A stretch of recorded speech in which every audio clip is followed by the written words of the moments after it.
Gujarati moral story હાથી અને શિયાળ। ચંદનવન નામનું એક વિશાળ જંગલ હતું। જંગલમાં તમામ પ્રકારના પ્રાણીઓ રહેતા હતા।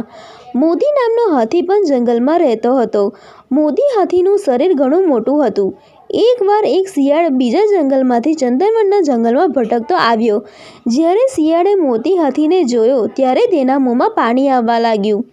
શિયાળ હાથીને ખાવાનું વિચારવા લાગ્યો અને મનમાં શિયાળ શિકાર કરવાની યોજના પણ બનાવવા લાગ્યો। શિયાળ વિચારવા લાગ્યો કે આ હાથી બહુ મોટો છે, જો હું તેનો શિકાર કરીશ તો મારે ઘણા દિવસો સુધી ખોરાકની શોધમાં ભટકવું નહીં પડે।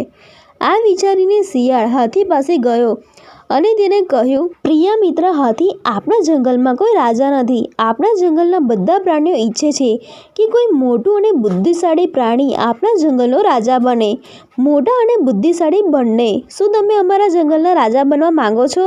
શિયાળની વાત સાંભળીને હાથી ખુશ થઈ ગયો। તેને રાજા બનવા માટે હા પાડી। આના પર શિયાળે હાથીને પોતાની સાથે આવવાનું કહ્યું। હાથી રાજા બનીને ખુશ થયો અને શિયાળ સાથે જવા તૈયાર થયો। શિયાળ હાથીને એક તળાવમાં લઈ ગયો જે એક દલદલ હતું। હાથી રાજા બનવાના આનંદથી એટલો ખુશ હતો કે તે વિચાર્યા વગર તળાવમાં નહાવા લાગ્યો।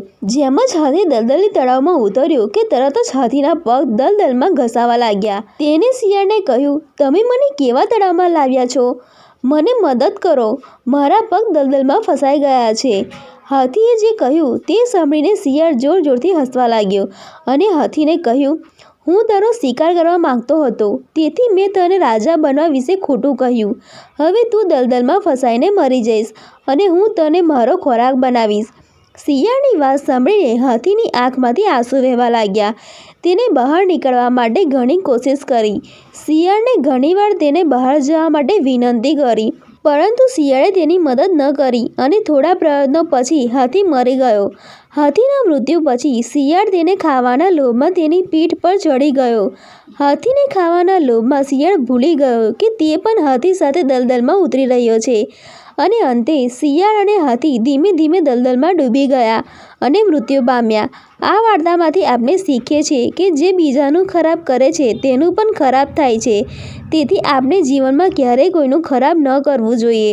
જો આપણે કોઈનું ખરાબ કરીએ તો આપણે પણ આપણી સાથે આવું થાય તે માટે તૈયાર રહેવું જોઈએ, કારણ કે ખરાબ કર્મોનું પરિણામ હંમેશા ખરાબ જ આવે છે।